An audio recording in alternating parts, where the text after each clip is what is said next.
आज के लेक्चर में हमारे प्रोग्राम्स हैं और इफ़ एल्स स्टेटमेंट है।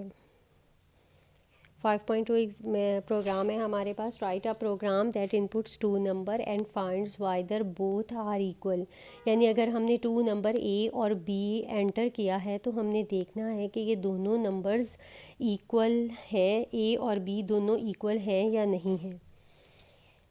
आपने उसी तरह से clear screen, enter a number A और B, if A equals B both numbers are equal. बहुत सिंपल सा प्रोग्राम है।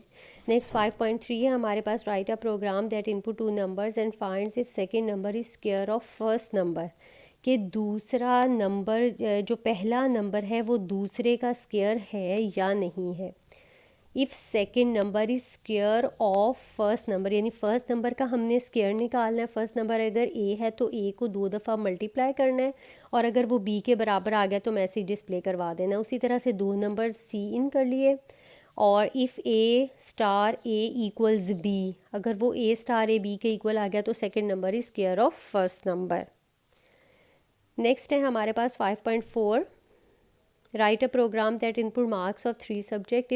If average of marks is more than 80, it displays 2 messages: you are above standard and admission granted.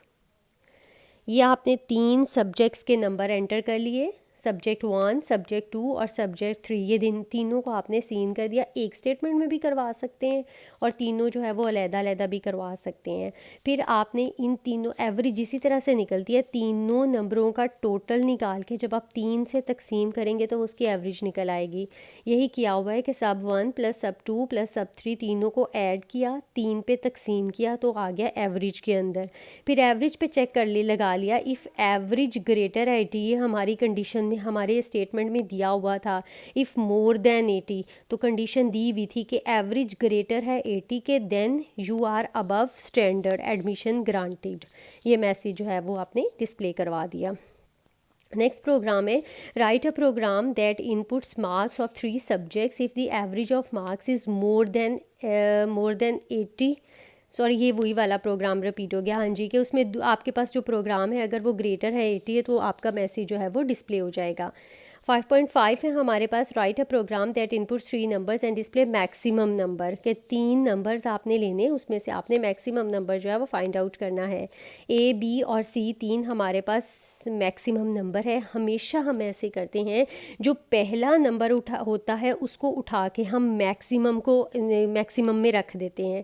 अब हम maximum के साथ उसका comparison, बाकी नंबरों का हम मैक्सिमम के साथ कंपैरिजन देखें। ए वाली वैल्यू आपने मैक्सिमम में रख दी, इसका मतलब ए में जो भी वैल्यू है, जैसा कि हमने एंटर फर्स्ट नंबर 20 किया हुआ है, तो इसका मतलब मैक्सिमम में भी क्या चला गया, 20 चला गया। इफ़ बी ग्रेटर है मैक्सिमम से, अब बी में जो वैल्यू आपने एंटर की अगर वो ग्रेटर होगी मैक्सिमम से तो बी की वैल्यू मैक्सिमम में आ जाएगी, वरना नहीं आएगी। अब बी में आपने लिया हुआ था 30 ग्रेटर है 20 से, कंडीशन आपके पास ट्रू हो गई। इसका मतलब बी में पड़ा हुआ था 30, तो अब मैक्सिमम में क्या आ गया, 30 आ गया। पहले आपने मैक्सिमम में 20 किया था, फिर आपने जब कंडीशन लगाई कि बी ग्रेटर है मैक्सिमम से, मैक्सिमम में पड़ा हुआ था 20 ए वाली वैल्यू, और बी में आपने एंटर कर दिया ये जो 7 वैल्यूज़ आपने एंटर की हुई हैं 30, तो 30 बड़ा था मैक्सिमम से, इसलिए बी में 30 था, मैक्सिमम में क्या आ गया, 30। अच्छा, सी में आपने एंटर किया 12। इफ़ 12 ग्रेटर है 30 से, अब मैक्सिमम में क्या पड़ा हुआ है, 30। पहले 20 था, फिर बी वाली कंडीशन ट्रू होने पे मैक्सिमम में चला गया 30।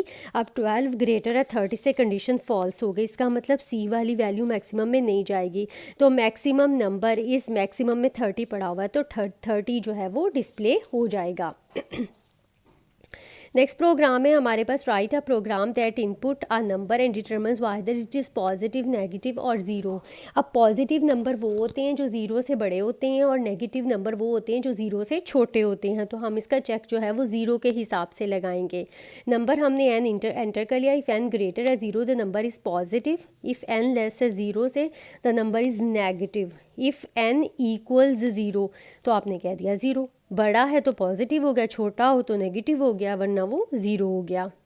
इफ़ एल्स स्टेटमेंट है हमारे पास, सिंपल इफ़ हमने पढ़ी थी, उसमें हमारे पास फॉल्स केस की सूरत में हम कोई स्टेटमेंट नहीं लिखवाते, लेकिन एल्स के केस में हमारे पास अगर ट्रू की कोई एक ट्रू के केस में हमारे पास एक स्टेटमेंट आती है, तो फॉल्स के केस में भी हमारे पास एक स्टेटमेंट आ जाती है। जैसे इफ़ कंडीशन स्टेटमेंट, हाँ जी, इसकी डेफिनेशन कैसे, if else statement is another type of if statement executes one block of statement one condition is true and other one is false. यानी ट्रू का भी हमारे पास एक सेट ऑफ स्टेटमेंट्स होता है और फॉल्स का भी हमारे पास एक सेट ऑफ स्टेटमेंट्स होता है। और सिर्फ जो सिंपल इफ़ थी उसमें सिर्फ हमारे पास इफ़ का ट्रू केस में हमारे पास सेट ऑफ स्टेटमेंट होता है, एल्स नहीं होती।